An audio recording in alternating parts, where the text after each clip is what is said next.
PHC స్వీపర్ను తొలగించాలి. మండల సమావేశంలో తీర్మానం.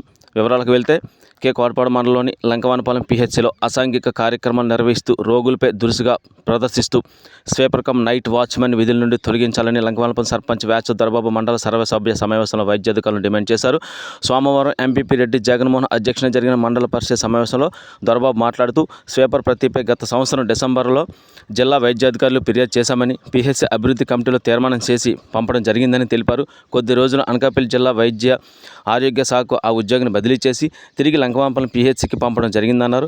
దీనిపై స్పందించిన పిహెచ్సి వైద్యాధికారి శైలజ సురేష్ కుమార్ మాట్లాడుతూ స్వీపర్ చేస్తున్న అవకతవకలపై తను కూడా ఫిర్యాదు వచ్చిందని, అయితే జిల్లా ఉన్నతాధికారులు తీసుకునే నిర్ణయం వల్ల తను ఏమీ చేయలేనని స్పష్టం చేశారు. దీంతో నిర్లక్ష్యంగా విధులు నిర్వహిస్తున్న నైట్ వాచ్మెన్ విధుల నుండి తొలగించాలని కోరుతూ ఎంపీపీ రెడ్డి జగన్మోహన్ ఆధ్వర్యంలో మండల సభ సమావేశంలో ఏకగ్రీవంగా తీర్మానం చేశారు. ఈ తీర్మాన ప్రతులను జిల్లా కలెక్టర్కు పంపాలని అధికారులు ఆదేశించారు. ఈ సమావేశంలో వ్యవసాయ, విద్య, విద్యుత్, తాగునీరు తదితర శాఖల అధికారులు తమ నివేదికను చదివి వినిపించారు. కార్యక్రమంలో తహసీల్దార్ భుజంగరావు, ఎంపీడీఓ సాంబశివరావు, పలు గ్రామ సర్పంచులు, ఎంపీటీసీలు పాల్గొన్నారు.